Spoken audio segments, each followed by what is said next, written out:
సుమన్ టీవీలో మీ business promotions కోసం ఈ కింది నెంబర్ను సంప్రదించగలరు.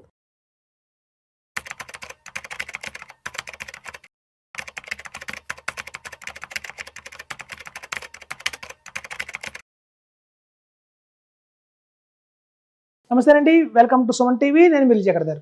ఇప్పుడు సాధారణంగా చూడండి, fund performance not consistent. Why అంటే ఎందుకు ఒక ఫండ్ పర్ఫార్మెన్స్ కన్సిస్టెంట్గా ఉండదు, అది మారిపోతూ ఉంటుంది. దానికి చాలా రకాలుగా ఉంటాయండి.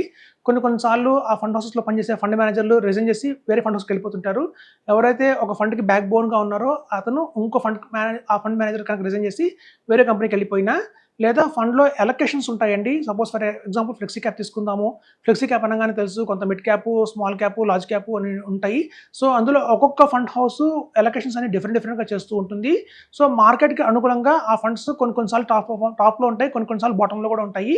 అలా కొన్ని మిడ్ క్యాప్ తీసుకుందాం, స్మాల్ క్యాప్ తీసుకోండి, లార్జ్ క్యాప్ తీసుకోండి. ఆ లోపల ఉన్న ఎలొకేషన్ బట్టి కూడా ఆ ఫండ్ పర్ఫార్మెన్స్ అనేది ఆర్డర్లో చూస్తే టాప్ నుంచి బాటం తీసుకుంటే మారిపోతూ ఉంటాయి. ఫస్ట్ ఎగ్జాంపుల్ చెప్తాను చూడండి.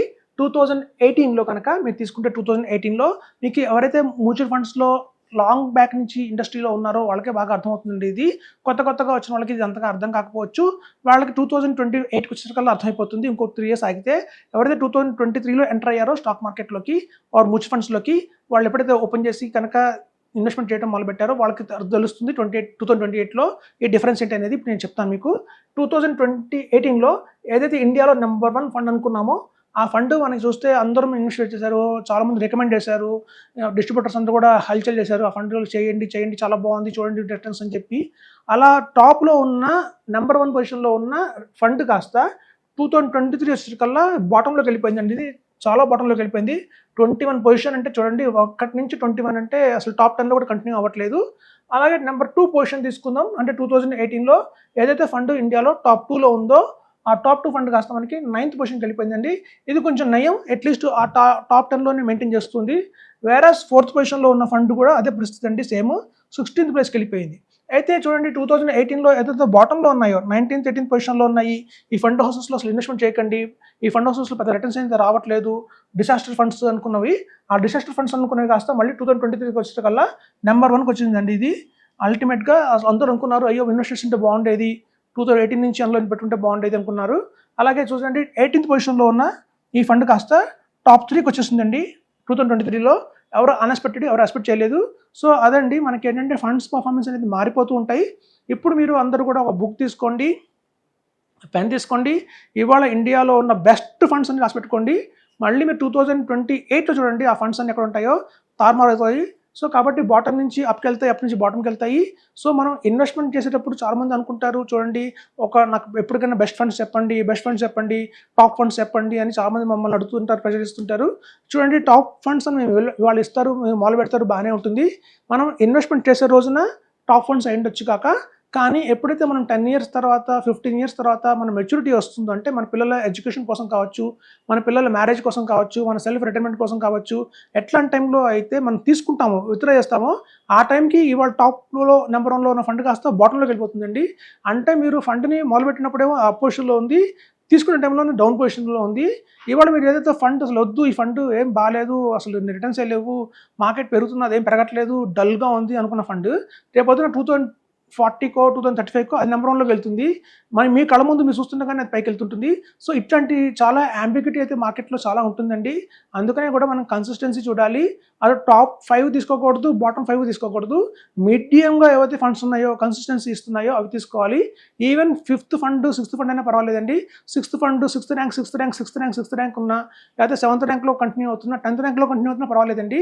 ఎందుకంటే ఆ ఫండ్స్లో కన్సిస్టెన్సీ అనేది అర్థం ఉంటుంది మనకి.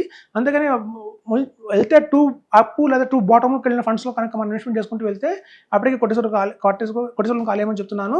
సో మనకి ఎప్పుడైతే లాంగ్ టర్మ్ అనుకుంటామో, సో మనం ఎప్పుడు కూడా అది చెప్తుంటాం మా ఇన్వెస్టర్స్ అందరికీ కూడా, ఎప్పుడు ఒక ఫండ్కి స్టిక్ అయిపోకండి. ఇవాళ ఒక ఫండ్ తీసుకున్నాను, నేను ఈ ఫండ్లోనే నెక్స్ట్ 20 years ఉంటానని చెప్పి శబ్దం చేయకండి. ఎందుకంటే మనకు బాగా ప్రాబ్లం అవుతుంది. ఎవ్రీ 3 yearsకి కనుక ఫండ్ పర్ఫార్మెన్స్ బాగుండకపోయినా, ఫండ్ మేనేజర్ అందులో వెళ్ళిపోయినా, మరి ఎందుకు ఆ ఫండ్ పర్ఫార్మెన్స్ చేయట్లేదో కొంచెం కనుక్కొని దానికి కనుక ప్రాపర్ రీజన్ లేకపోతే మాత్రం వెంటనే మీరు ఆ ఫండ్ నుంచి బయటకు వెళ్ళిపోవడం మంచిది.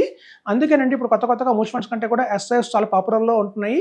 ఎస్ఐఎఫ్లో మనకి ఇన్ని ఫండ్స్ ఉండవు, కేవలం మొత్తం తీసుకెళ్ళి X100 అంటారు. ఎప్పుడైతే X100 అంటారో అందులో లార్జ్ క్యాప్ అయితే ఉండదు, మిడ్ క్యాప్ స్మాల్ క్యాప్లోనే ఉంటుంది. చూడండి, మేము గత 20 సంవత్సరాలుగా ఈ ఫీల్డ్లో ఉన్నాము. ఏదైనా కోటీశ్వరులు చేసే ఈ ఫండ్స్ అంటే మాత్రం కేవలం 3 కేటగిరీ ఫండ్స్ కోటీశ్వరులు చేసాయండి. ఒకటి మిడ్ క్యాప్, ఒకటి స్మాల్ క్యాప్, ఇంకోటి వచ్చి flexi cap.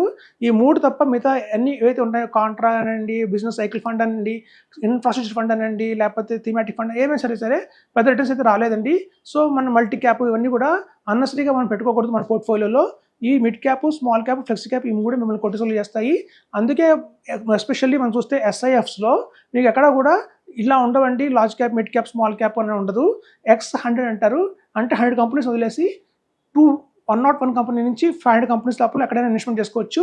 So fund manager ఏం చేస్తారంటే, ఇవాళ మార్కెట్లో మిడ్ క్యాప్ చాలా బాగుంది అంటే ఎక్కువ 80% ఎలకేషన్ మిడ్ క్యాప్ ఇచ్చి 20% స్మాల్ క్యాప్కి ఇస్తారు.